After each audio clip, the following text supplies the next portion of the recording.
Ordinary Council meeting. I'll open with karakia, tue kurunga, tue kararo, tue koroto, tue kawaho, tue tātou te tangata, ki te kaupapa o te hui nei, ki te kaupapa o te rangi nei, Māori ora, ki a tātou katoa. Just recognising the highly confidential nature of today's agenda. So those who are online, could you please turn your cameras on and... Oh, true, my bad. Cameras on when we get to the confidential items throughout the whole, whether you're speaking or not speaking for the confidential session. I will come across apologies. I think we're all present, either online. Councillor Greening, welcome. Everyone else is in the room, I believe. Any declarations of interest in relation to any of the items today? Oh, Councillor Butler. Councillor Butler, if you have your video on, you might need to slide the little thing at the top to actually turn the camera on. Declarations of interest? None. I want to have a discussion on that, Chair. I'm not declaring my interest.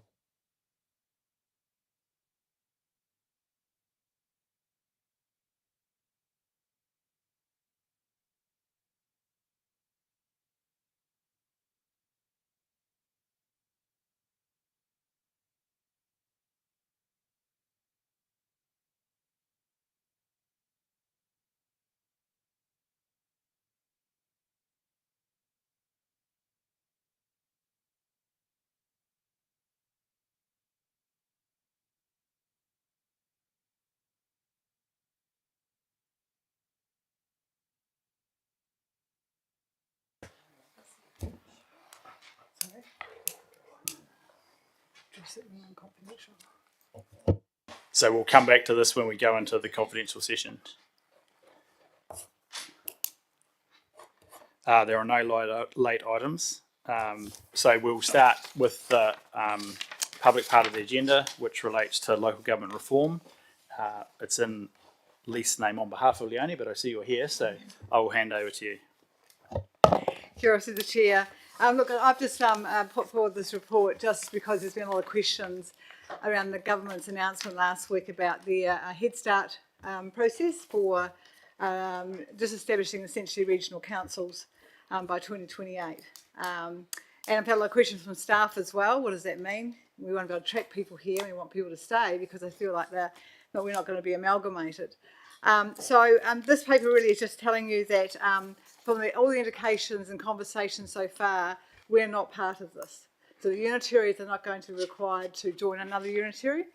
Doesn't mean to say that down the track we might want to, but it was not going to be forced through the Head Start or the backstop process. So that's really just what it covers. There's a bit of background to it. There's some links in there. So I think that's it's good for our region as well as obviously Nelson and Marlborough. I've been talking this morning to Nadine Taylor, the Mayor in Marlborough, about we're doing a bit of a talk to Local Government New Zealand, the two of us, about unitaries and what we do and the benefits of it. So, yeah, any questions? It's open for questions and all comments or feedback and or moving and seconding ultimately. Councillor McNamara. Happy to move it. I just wondered whether you've also had a conversation with the other mayor, whether he realises there's other people involved in the discussion or not. No, I haven't personally. I have spoken to the CEO at Nelson, I'm presuming you're referring to, and there's no indication from that side either that we are party to this direction from government. So yes, I have had a conversation with the neighbouring mayor, and I think it's fairly clear that the Mayor of Nelson has had and continues to hold the view that he would prefer to see an amalgamation of Tasman District and Nelson City Councils. I think in terms of the requirements of the legislation, I think it's fairly clear that at this point it is not a requirement either as part of the Head Start or the backstop that we would be compelled. Now, that may change post an election and with a future government. To be fair, there is very limited information about the backstop process at this point. what it might actually involve and how it might ultimately work. Clearly, both councils have the opportunity, despite the fact they are not obliged to. That's the limit of my conversation. I would also say that I think he is pragmatic in the sense of understanding that particularly the Head Start process is unlikely to be a process that both councils would agree to enter into. I was just got a question on that. So you're saying there's very little information on this 3-month deadline process? So more information on the Head Start process. There is very little information about exactly how the backstop process might work. There's some statements being made at a national government level about around if people don't take the opportunity. This is specifically related to regional councils and TAs.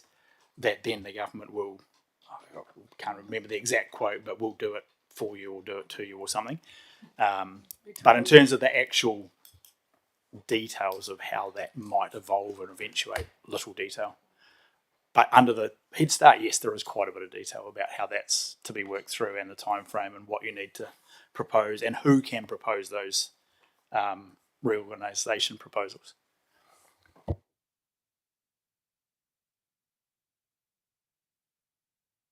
I'm happy to second it, and I've for many years been a supporter of amalgamation, but I think the 90-day deadline is absolutely ridiculous for anyone to even consider it. So for that point of view, I'm happy to second this, and I'm sure it'll be a conversation in the future at some stage, and I'll probably be well retired by the time it actually happens. Yeah, I mean, I think it is purposefully designed for those regions, and there are a number that have had quite significant discussions within their region, most notably Southland, who have been kind of in a conversation internally between their regional council and their TAs, and other regions as well. So that should they believe they can or are far enough advanced to be able to put it through that shorter time frame, at this stage it doesn't involve unitaries. So Councillor Gully, then Councillor Kinnemont. Councillor Kinnemont. Thank you, through the Mayor. This still would not stop us, TDC, looking at opportunities in neighbouring councils to further improve our service level or our combined thing to a ratepayer. No, I think if anything, it encourages those conversations that are already ongoing. We have that working party set up to discuss building consenting. And so any other opportunities, I suspect, would be favourably viewed by the government. Anybody else? If not, it's been moved and seconded. I'll put the resolution. All in favour, please say aye. Aye. Against? Carried. Thank you. So now I will look for a resolution to go into committee. The reasons are outlined in the agenda. And it also includes the ability for the named people, i.e. Jason Goff from Crown Law, Ben Roth, Senior Land Advisor for Te Puna Kōkiri, to remain in the meeting. I'll look for a mover. Move Deputy Mayor Maru, seconded Councillor McNamara. All in favour, please say aye. Aye. Against? Carried. So we're now in committee. So those who are online, please switch. Yeah.